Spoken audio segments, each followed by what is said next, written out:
Amityville, New York, November 13, 1974. The house at 112 Ocean Avenue was quiet, but inside, something terrible was about to happen.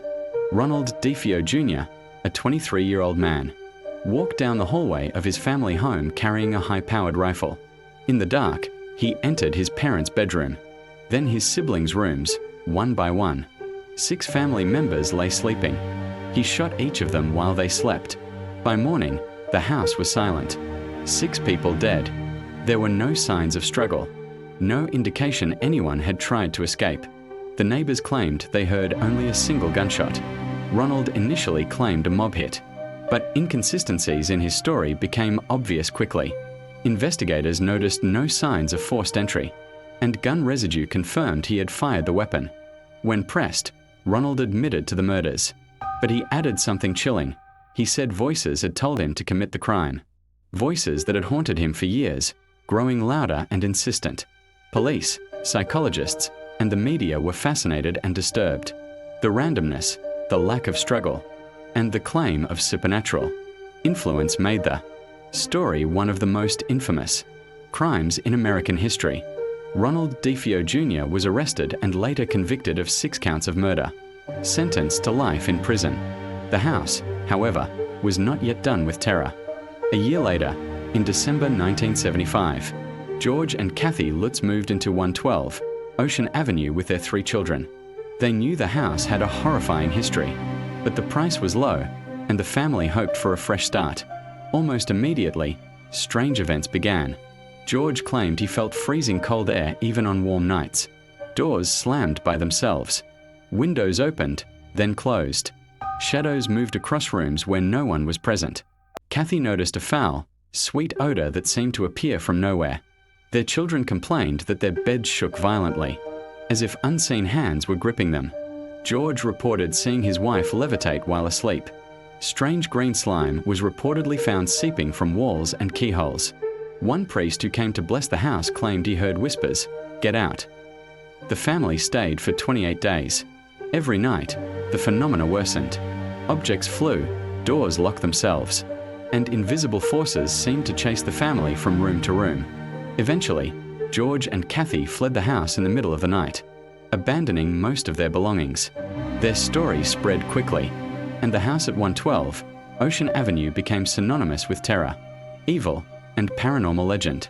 The Lutz's account would inspire books, movies, and decades of fascination.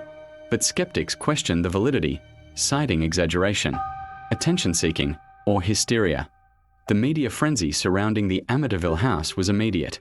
In 1977, Jay Anson published The Amityville Horror, detailing the Lutz family's terrifying experiences. The book became a bestseller almost overnight. The story captivated audiences. A home where supernatural forces tormented its inhabitants, where children saw creatures, adults levitated in bed, and evil whispers echoed through the halls. A 1979 film adaptation brought the story to the big screen, cementing the house in American horror culture. Yet, the mystery persisted. Paranormal investigators attempted to document evidence. Some claimed to hear voices on tape recordings. EMF readings spiked in certain rooms. Strange shadows were reported on cameras. Skeptics dismissed these as natural phenomena, faulty wiring, drafts, sleep paralysis, or embellished stories.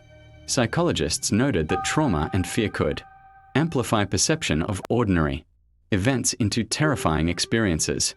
Despite the debates, the house remained infamous. Tourists came, paranormal enthusiasts visited, and journalists investigated. 112 Ocean Avenue had become a landmark of American horror. The story of Amityville showed how fear could linger, how tragedy could inspire legend, and how one house could grip the imagination of an entire nation. After the Lutz family fled, investigators and journalists returned to the house. They found no definitive proof of supernatural activity. Doors could slam from drafts. Cold spots could be explained by ventilation. Strange odors might have been caused by plumbing issues. But that didn't stop the fascination. Locals reported seeing lights at odd hours. Some claimed to hear screams or whispering from inside the abandoned house. Children nearby said they saw shadows moving across the windows. The house became a media spectacle. Paranormal investigators set up cameras, tape recorders, and even tried seances. Some reported capturing unexplainable sounds on tape. Footage showed strange flickering lights in rooms, where no electricity malfunctioned. Despite the skepticism, the story spread worldwide. The combination of a real-life tragedy, unexplained phenomena, and the Lutz's first-hand account created the perfect recipe for legend. The Amityville Horror became more than a story. It was a cultural phenomenon, inspiring films, books, documentaries, and countless urban legends. Even today, the house is studied by paranormal enthusiasts and skeptics alike. The debate continues. Was it demonic activity, psychological suggestion, or something in between? George Lutz later described how his life changed after the house. He became obsessed with the supernatural, speaking publicly about his experiences, giving interviews, and consulting with paranormal experts. Kathy Lutz also participated in interviews and wrote books detailing the events. Their stories were detailed, dramatic, and chilling. Children remembered their own experiences vividly, recounting strange sounds, shadows, and eerie figures. The house's notoriety grew, attracting thrill-seekers and curious tourists. Every Halloween, people claimed to see ghostly lights. Local real estate agents warned potential buyers about its past. In the 1980s, multiple journalists attempted to verify the events. While some inconsistencies were found, no one could fully explain the intense fear experienced by the family. For decades, the Amityville horror story influenced how Americans thought about haunted houses, blending real-life tragedy with supernatural folklore. Psychologists analyzing the case noted the power of suggestion. George and Kathy's belief in supernatural activity could have magnified ordinary occurrences into terrifying events. Sleep deprivation, stress, and prior knowledge of the DeFeo murders likely heightened the sense of fear. Yet, the children's experiences cannot be dismissed entirely. Their accounts of seeing creatures, hearing voices, and feeling invisible forces were consistent across multiple interviews. Paranormal researchers continued investigating, capturing low-frequency sounds and electromagnetic anomalies. Some argued these were evidence of spiritual presence. Others attributed them to natural phenomena, faulty wiring, and environmental factors. Regardless of scientific explanation, the house had a profound psychological impact. Anyone who entered felt an uneasy, almost instinctive fear. Long after the Lutzes moved out, locals reported a heavy, oppressive feeling lingering in the rooms. The house had become a symbol of fear, a reminder that sometimes real estate can carry more than just memories. The Amityville horror case also inspired legal battles and public skepticism. Some accused the Lutz family of fabricating their story for financial gain. Journalists questioned their timeline, exaggerations, and even financial motivations for book deals. Yet, eyewitness accounts, the children's testimony, and lingering rumors kept the story alive. Television shows, true crime podcasts, and documentaries repeatedly revisited the house, analyzing events from multiple angles. Even skeptics admitted one fact: the story captivated millions, and the house remained iconic. Its infamy was undeniable. The combination of real murders, unexplained events, and alleged paranormal activity made the house a lasting piece of American horror folklore.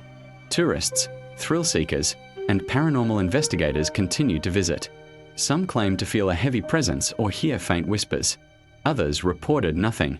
The debate between believers and skeptics persisted. Today, 112 Ocean Avenue still stands, though it has been renovated and repainted. New families have lived there, but its history continues to haunt its reputation. Paranormal enthusiasts often film the exterior, convinced the house retains a dark energy. The story of Amityville is more than a ghost tale. It is a combination of tragedy, fear, psychology, and legend. 6 murdered family members, a fleeing family, and decades of supernatural claims merged into one of the most infamous haunted house stories in history. For some, it's a cautionary tale. Tragedy can leave a permanent mark. For others, it's proof that fear can manifest in ways beyond our understanding. The house on Ocean Avenue remains a symbol, a place where reality and legend intersect, where horror is real, and where the past never truly lets go.